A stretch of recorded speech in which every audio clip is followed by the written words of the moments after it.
சிம்ம ராசி அது சிம்ம லக்னம் சார்ந்த நபர்களுக்கு மெயினான விஷயமே 4 கிரகங்கள் போய் சேர்றதுனால கண்டிப்பாக நல்லா வாங்குவீங்க. ஒரு பர்ச் ஆஃப் லேண்டுன்னு சொல்லுவோம், அதுக்கு நீங்கள் வாங்கி தீரக்கூடிய ஒரு அம்சம்.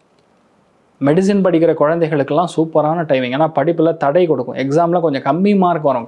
ஒன்றும் கவலைப்படாதீங்க, ஒரு மாதம் தான், அப்புறம் டோட்டலாக மாறிடும். இந்த வாரத்துலேருந்து மாறும்.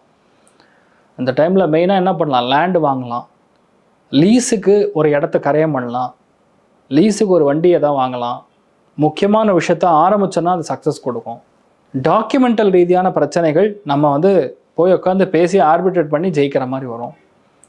எந்த விஷயத்த நிம்மதியே இல்லைன்னு சொல்கிறீங்களோ அந்த விஷயம் நிம்மதியாக இருக்குதுன்னு சொல்லி முடிப்பீங்க. வாதம் விவாதம் அப்படின்னு சொல்லுவோம். கோர்ட்டு கேஸு, வம்பு வழக்கு, அட்வொகேட்டு, ஆடிட்டிங், இந்த துறைகளில் இருக்கிறவங்களுக்கு வெற்றி உறுதி, டவுட்டே இல்லை. அப்போ என்ன பார்த்துக்கணும், மனசில் ஏதோ ஒரு சிக்கல், ஏதோ ஒரு பயம், தெரியாத ஒரு குழப்பம், இதுதான் ஓடும். இதுதான் நீங்கள் பார்த்துக்கணும். மற்றபடி எந்த பாதிப்பும் கிடையாது. பிளான் பண்ணால் போதும், அது நடந்துடும்.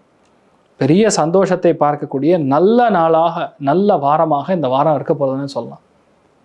நான் பார்க்குறது என்னென்னா, ஏட்டிக்கு போட்டி எந்த விஷயத்தையும் ஆரம்பிக்காதீங்க. வயிறு அஜீரண கோளாறு, அல்சரு, ஃபுட்டு பைப்புக்கு கீழே போனோன்னா, சாப்பாடு போனோன்னா அப்படியே ஏறியும். முடிஞ்ச அளவுக்கு வேறு ஆப்ஷனே கிடையாது. பாண்டி சாப்பிட்டா தான் உங்களுக்கு ரெடி ஆகும். நம்ம புதுசாக சொல்கிறேன் எடுத்துக்க வேணாம், அது ஒரு மெடிசன், அவ்வளோதான். அது சாப்பிட்டா தான் உங்களுக்கு வயிறு பிரச்சனை ஆகும். சனி தான் பாண்டி, அதனால் பேண்டி சாப்பிட்டா தான் உங்களுக்கு வயிறில் அல்சர் ப்ராப்ளம் சால்வ் ஆகும். அதுதான் நீங்கள் பார்த்துக்கணும், வேறு ஆப்ஷனே கிடையாது. காரம் மசாலா சாப்பிடாதீங்க. சந்தோஷம், பொருளாதாரம் ரெண்டுமே 60-80 இருக்குது. நீங்கள் வழிபாடு செய்ய வேண்டிய தெய்வம் அருணாச்சலேஸ்வரர் வழிபாடு ஏற்றத்தை கொடுப்பார்.